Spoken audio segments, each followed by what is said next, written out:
जय हिंद दोस्तों, कैसे हैं आप सब। I hope you are doing well. आज के इस लेक्चर में बच्चों हमारा जो यूनिट चल रहा था that was evolution and framing of the constitution, यानी कि संविधान का विकास और निर्माण, इसी को हम आगे कंटिन्यू करने वाले हैं बच्चों। और ये जो है हमारे इस यूनिट का जो है थर्ड पार्ट रहने वाला है। स्टार्टिंग का जो पहला और दूसरा पार्ट था वहां पर हमने बहुत सारे अधिनियम पढ़ लिए थे, जैसे रेगुलेटिंग एक्ट 1773 हमने पढ़ लिया, Pitt's India act 1784, charter act 1813, charter act 1833, charter act 1853, उसके बाद गवर्नमेंट ऑफ इंडिया एक्ट 1858, उसके बाद इंडियन काउंसिल एक्ट 1861, उसके बाद इंडियन काउंसिल एक्ट 1892, उसके बाद इंडियन काउंसिल एक्ट 1909 और then government of India act 1919, है ना। ये सारे अधिनियम हम लोग जो है प्रीवियस दो लेक्चर्स के अंदर हम लोग पढ़ चुके हैं। पर्टिकुलरली इस लेक्चर के अंदर हम लोग मेनली दो अधिनियम पढ़ेंगे बच्चों, मोस्ट इंपोर्टेंट एग्जाम पर्सपेक्टिव से। एक तो हम पढ़ेंगे government of India act 1935, Bharat सरकार अधिनियम 1935, और एक हम पढ़ेंगे इंडियन इंडिपेंडेंस एक्ट 1947, यानी कि भारतीय स्वतंत्रता अधिनियम 1947। ठीक है बच्चों, तो ये मतलब जो हम अधिनियम वगैरह पढ़ रहे हैं उसका ये आखिरी पार्ट रहेगा। इसके बाद जो है हमारा प्रॉपर संविधान जो है वो शुरू हो जाएगा। ठीक है, आपको बता दूं इस लेक्चर की जो पीडीएफ है वो आपको हमारे Telegram channel the bright classroom पर मिल जाएगी। आप हमें इंस्टाग्राम, व्हाट्सएप और फेसबुक पर भी फॉलो कर सकते हैं, और सबका जो लिंक है वो आपको डिस्क्रिप्शन में मिल जाएगा। ठीक है बच्चों, तो चलिए आइए आज का जो हमारा टॉपिक है उसे शुरू करते हैं, और हम शुरुआत करने वाले हैं गवर्नमेंट ऑफ इंडिया एक्ट 1935। ये फोटो आप लोगों ने हिस्ट्री की क्लासेस में भी देखा होगा, अगर नहीं देखा है तो जरूर हिस्ट्री को पढ़िएगा। आप हमारे चैनल की प्लेलिस्ट में जाएंगे तो वहां पर आपको हिस्ट्री के सारे लेक्चर्स मिल जाएंगे, तो जल्दी से उनको आप देख लीजिएगा। ठीक है बच्चों, तो देखिए यहां पर क्या बात कहता है गवर्नमेंट ऑफ इंडिया एक्ट 1935। अब हुआ क्या था, यह अधिनियम क्यों लाया गया था, मैंने आपको प्रीवियस लेक्चर में बताया था कि भाई जब लंदन के अंदर साइमन कमीशन की रिपोर्ट के आधार पर 3 राउंड टेबल कॉन्फ्रेंस हुई थी। 3 round table conference previous lecture में बताया था कहां पर हुई थी, तो रोड का नाम था 10 डाउनिंग स्ट्रीट। 10 डाउनिंग स्ट्रीट वो सड़क है जहां पर हुए थे, और 10 डाउनिंग स्ट्रीट पर एक पैलेस था जिसका नाम था बर्गिंगम पैलेस। ठीक है, यहां पर जो है तीनों गोलमेज सम्मेलन हुए थे। ठीक है, किसकी रिपोर्ट के आधार पे, साइमन कमीशन की रिपोर्ट के आधार पे, और उसी का नतीजा क्या निकला कि भाई इस अधिनियम को जो है लाया गया था, that was government of India act 1935। ठीक है, बेसिकली ये एक ना कोशिश थी ब्रिटिश सरकार की तरफ से कि भारत के अंदर एक ना रिस्पॉन्सिबल गवर्नमेंट को स्थापित किया जाए। ठीक है ना, एक विश्वास वाली सरकार को जो क्या किया जाए, स्थापित किया जाए। हालांकि ये बहुत एक लेंथी डॉक्यूमेंट था, इसके अंदर बहुत सारे नियम कायदे कानून थे। ठीक है, मेजर जो इस अधिनियम के ये जो अधिनियम लाया गया था गवर्नमेंट ऑफ इंडिया एक्ट, इसके अंदर क्या क्या थे, तो वो ये था कि जो प्रांत थे ना, प्रांत, ठीक है, प्रांतों के अंदर यानी कि स्टेट्स के अंदर, प्रोविंसेस के अंदर डायरची को खत्म कर दिया गया था। जो द्विवीय शासन था उसको क्या कर दिया गया था, खत्म कर दिया गया था। इवन जो द्विवीय शासन था, जो डायरची थी, उसे सेंट्रल गवर्नमेंट के अंदर स्थापित किया गया था। याद करो कल मैंने आपको बताया था 2 तरह के सब्जेक्ट थे, एक थे रिजर्व सब्जेक्ट और एक कौन से थे, ट्रांसफर सब्जेक्ट्स। प्रीवियस लेक्चर में मैंने आपको बड़े अच्छे से बताया है ना। रिजर्व यानी कि आरक्षित और ट्रांसफर यानी कि स्थानांतरित सब्जेक्ट्स, राइट। और रिजर्व सब्जेक्ट्स कौन से थे, ठीक है, ये बेसिकली वॉइसरॉय के हाथों में ही था, लेकिन वो किसकी सलाह पर इन सब्जेक्ट्स को डील करते थे, तो काउंसलर्स की, जो काउंसलर थे उनकी सलाह पर डील करते थे, और ये रिस्पॉन्सिबल नहीं थे विधान पालिका के लिए। लेकिन वहीं अगर ट्रांसफर सब्जेक्ट की बात करें तो इनको भी डील वॉइसरॉय करेगा या गवर्नर जनरल करेगा, लेकिन ये किसकी सलाह पर, तो काउंसिल ऑफ मिनिस्टर्स यानी कि जो मंत्री परिषद था, मंत्री परिषद की सलाह पर ही जो क्या होता था, जो ट्रांसफर सब्जेक्ट थे उनको देखा जाता था। और बेसिकली और ये जो है पूरी तरह से क्या थे, उत्तरदायी थे विधान पालिका के लिए। ये मैंने आपको प्रीवियस लेक्चर में भी बताया था। ठीक है, सेंटर की डायरेक्शन की बात करें तो यहां पे वॉइसरॉय जो था भारत का, उसके क्या क्या फंक्शंस थे, तो बेसिकली यहां पर ये जो सब्जेक्ट हैं ये कौन से हैं, ये रिजर्व सब्जेक्ट्स हैं। ठीक है, और ये वाले सब्जेक्ट कौन से हैं, ये ट्रांसफर सब्जेक्ट्स हैं, ट्रांसफर विषय हैं। तो बेसिकली सिंपल सा ही है कि जैसे रिजर्व सब्जेक्ट के अंदर कौन कौन से आ गए, डिफेंस आ गया, है ना, एक्सटर्नल अफेयर्स यानी कि विदेश मंत्रालय आ गया, एक्लेस्टिकल अफेयर्स हो गए, ठीक है, ट्राइबल एरियाज के जो अफेयर्स हो गए, जो मामले हो गए। ठीक है, तो इन सब से ये सारे किसके अंदर आते थे, रिजर्व्ड के अंदर आते थे, जिनके ऊपर फैसला वॉइसरॉय करता था, लेकिन किसकी सिफारिश पर, किसकी सलाह पर, काउंसलर्स की सलाह पर। लेकिन जो बाकी बचे हुए जितने भी मैटर थे, ठीक है, उनके ऊपर भी वॉइसरॉय फैसला करता था, लेकिन किसकी सलाह पर, तो काउंसिल ऑफ मिनिस्टर की सलाह पर, यानी कि जो मंत्री परिषद हुआ करता था पर्टिकुलर उस एरिया का, उनकी सलाह पर जो है इन सब के ऊपर क्या किया जाता था, फैसला किया जाता था।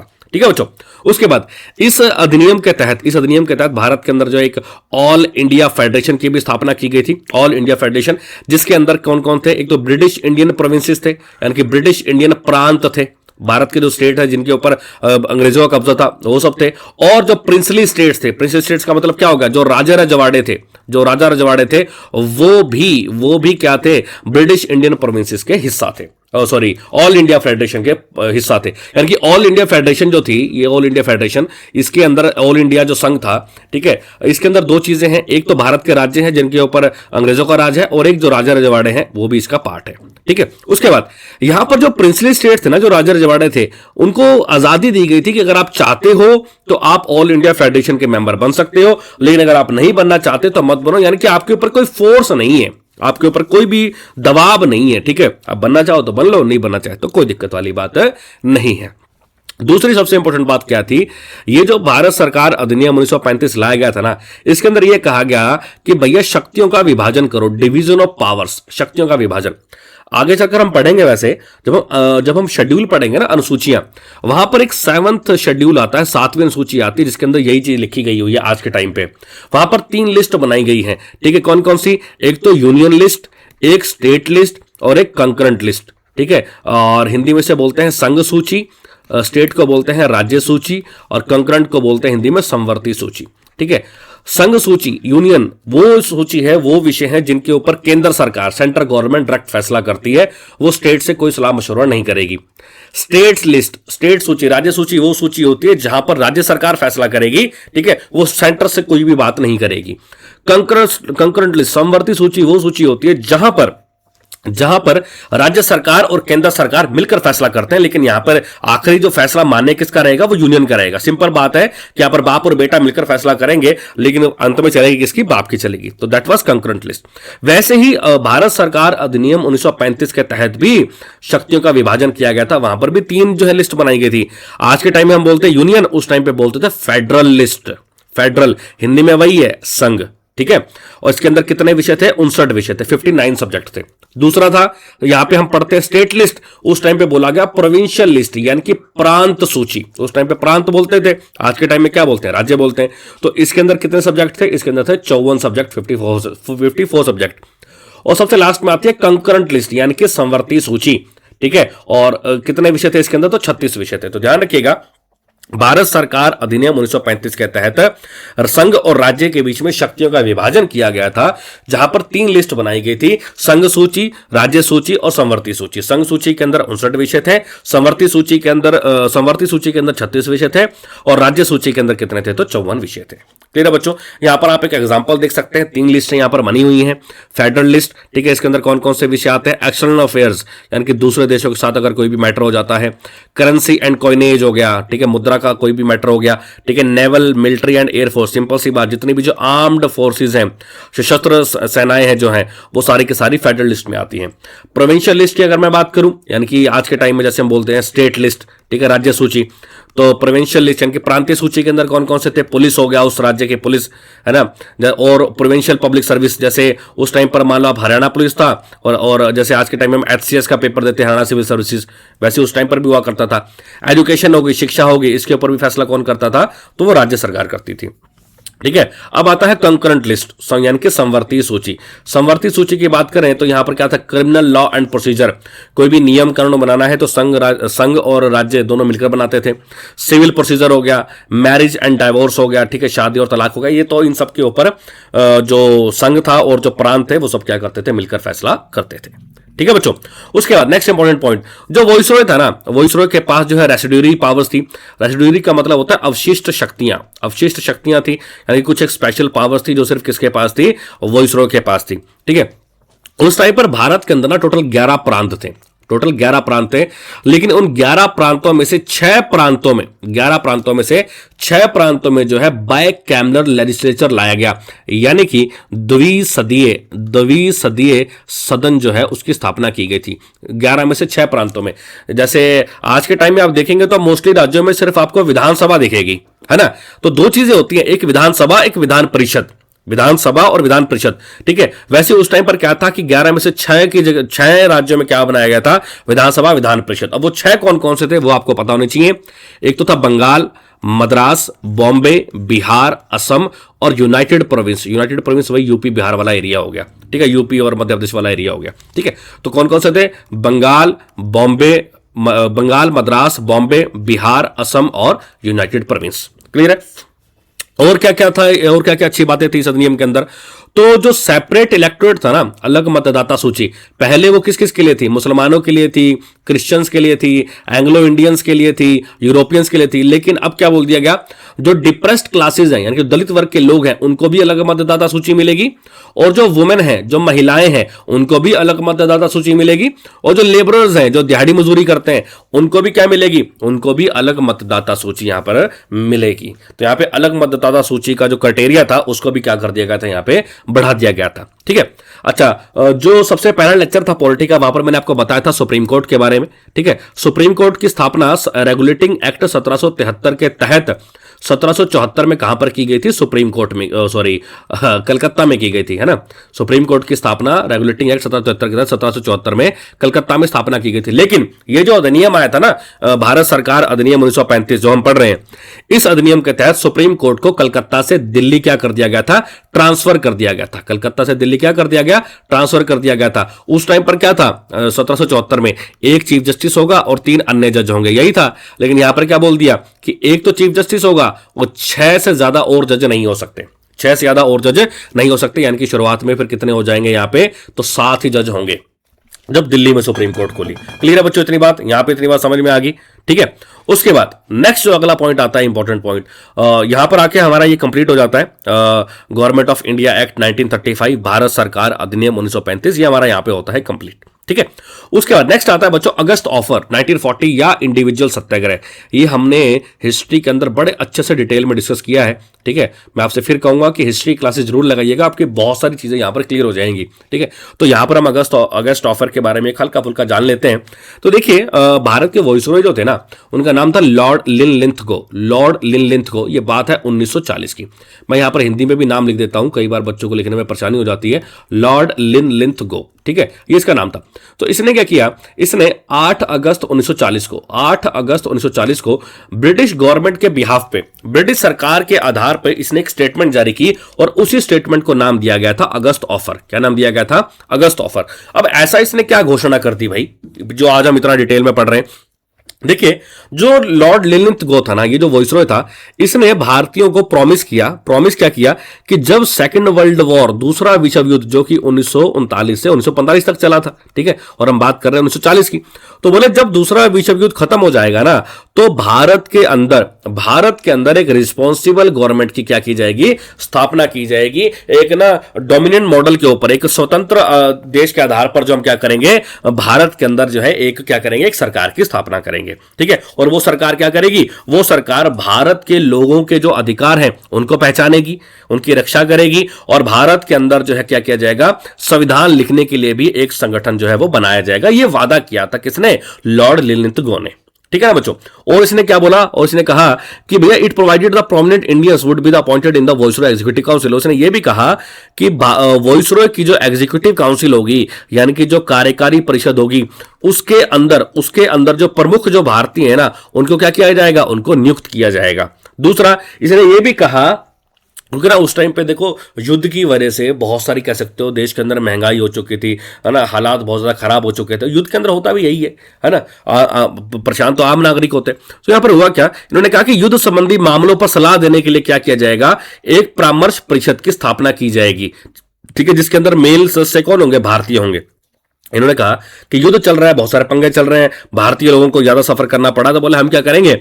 हम एक कंसल्टेटिव काउंसिल बनाएंगे, एक परामर्श परिषद बनाएंगे, जो क्या करेगी?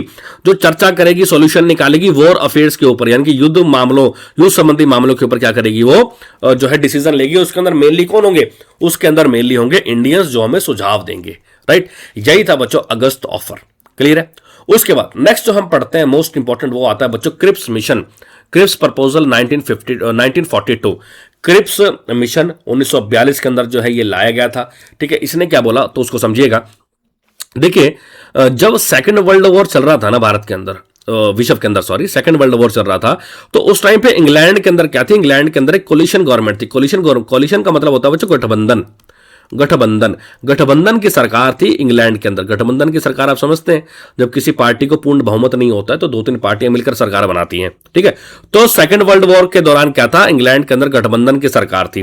तो उन्होंने क्या किया, वहां उस सरकार के जो कैबिनेट के एक मेंबर थे उसका नाम था सर स्टैफर्ड क्रिप्स। क्या नाम था, sir Stafford Cripps. Sir Stafford Cripps को मार्च 1942 में इंडिया भेजा, ठीक है। और इंडिया बेसिकली इसलिए भेजा गया था ताकि with a draft declaration which were to be adopted while framing a constitution acceptable to the two major parties in India, Congress and Muslim League. क्या कहना चाहता है कि भाई स्टैफर्ड क्रिप्स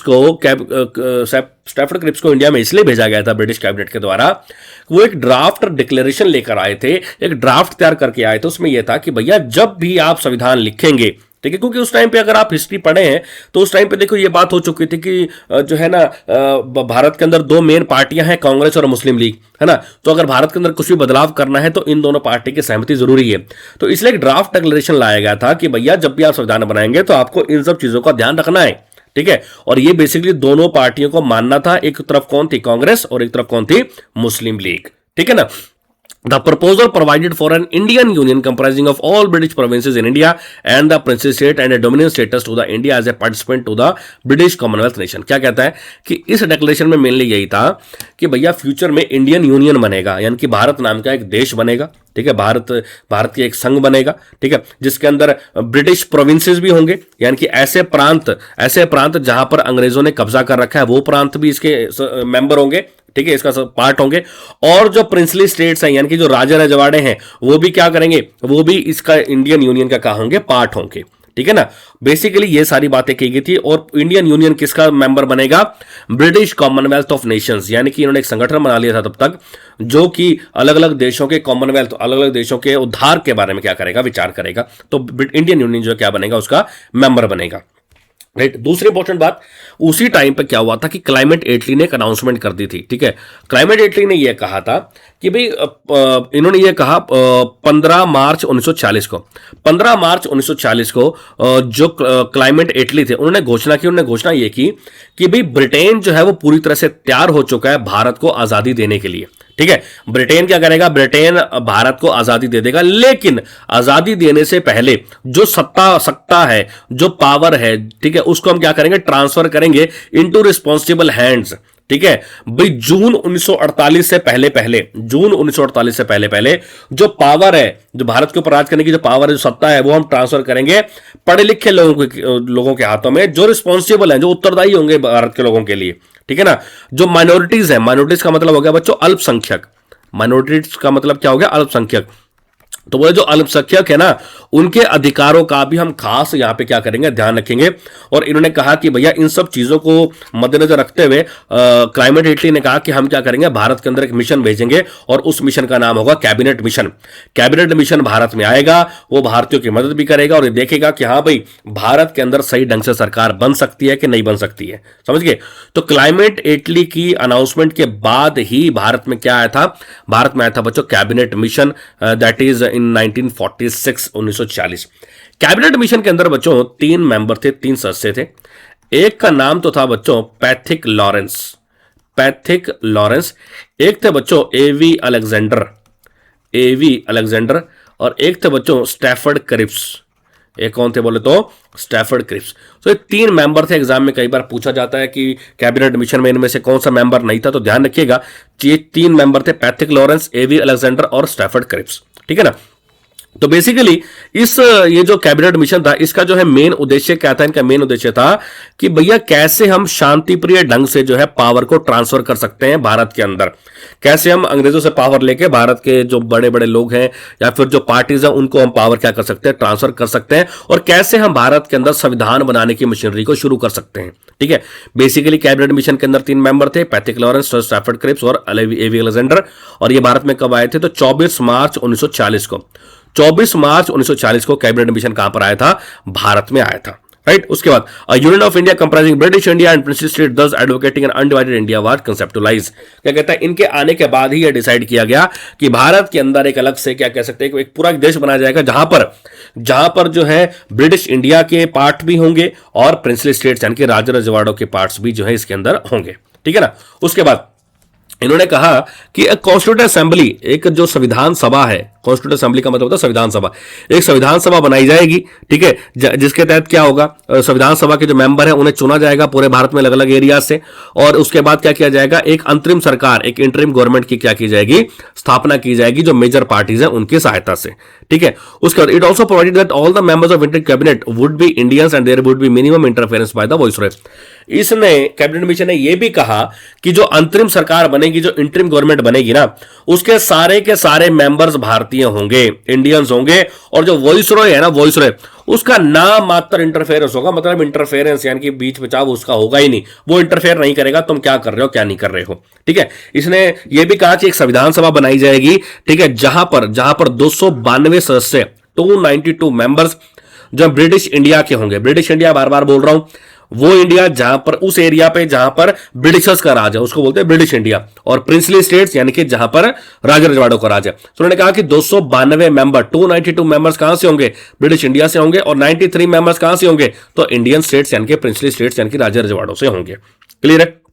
उसके बाद all state subjects along with residuary powers should be vested in provinces. क्या कहता है कि जितने भी राज्य के जो विषय हैं, ठीक है, या फिर जो अवशिष्ट शक्तियां हैं वो प्रांतों को दे दी जाएंगी, ठीक है। और फाइनली हुआ क्या, जो कैबिनेट मिशन था, कैबिनेट मिशन के जो प्रपोजल्स थे, जो प्रावधान थे, उन सबको अपना लिया गया था, ठीक है। और संविधान सभा के जो इलेक्शन है वो कब हुए थे, तो जुलाई 1946 में।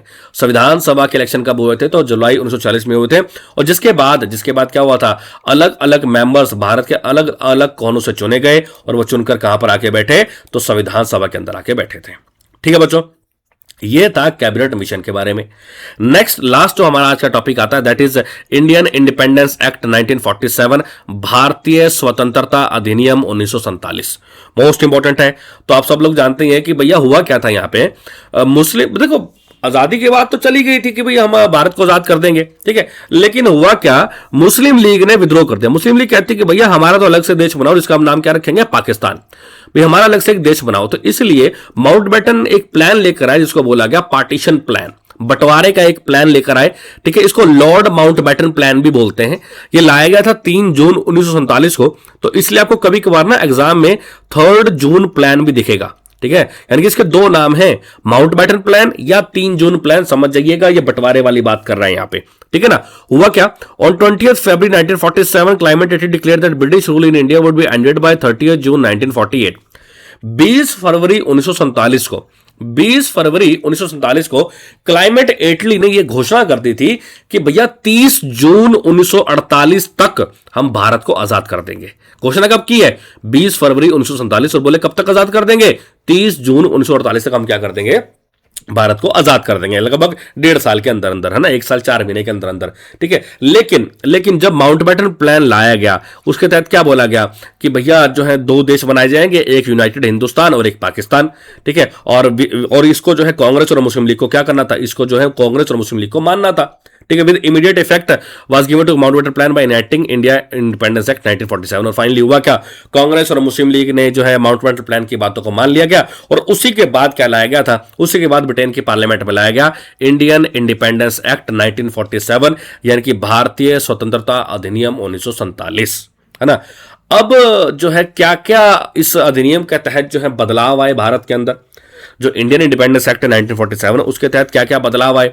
तो यहां पे सिंपल सी बात है, जो ब्रिटिश पार्लियामेंट थी, ब्रिटेन की जो संसद थी, उनकी भारत पे जो संप्रभुता थी, जो सॉवरेनिटी थी, ठीक है, जो रिस्पॉन्सिबिलिटी थी, वो सारी क्या हो चुकी थी, खत्म हो चुकी थी कि भैया अब ब्रिटिश पार्लियामेंट का भारत से कुछ भी लेना देना नहीं है ना। अच्छा, भारत का जो गवर्नर जनरल होगा, ठीक है, या फिर प्रांतों के जो गवर्नर होंगे, अब वो क्या बनेंगे, अपने अपने अपने देश के या अपने राज्यों के, अपने प्रांतों के क्या बनेंगे, कॉन्स्टिट्यूशनल हेड बनेंगे, यानी कि संवैधानिक अध्यक्ष बनेंगे अब, ठीक है। जैसे उस टाइम पे जो भारत का सबसे बड़ा पद था वो क्या था, वाइसरॉय, या फिर हम गवर्नर जनरल बोल दें तो वो भारत का सबसे बड़ा पोस्ट वही रहेगा, है ना। राज्यों के अंदर गवर्नर होगा तो सबसे बड़ा पोस्ट वही रहेगा, है ना। उसके बाद जो क्राउन था, यानी कि जो इंग्लैंड की महारानी थी, अब उसका भारत के ऊपर कोई भी अथॉरिटी नहीं है, ठीक है। अब कुछ भी वो भारत के ऊपर कुछ नहीं कर सकती है ना। अब जो भी होगा वो संविधान के हिसाब से होगा भारत के अंदर।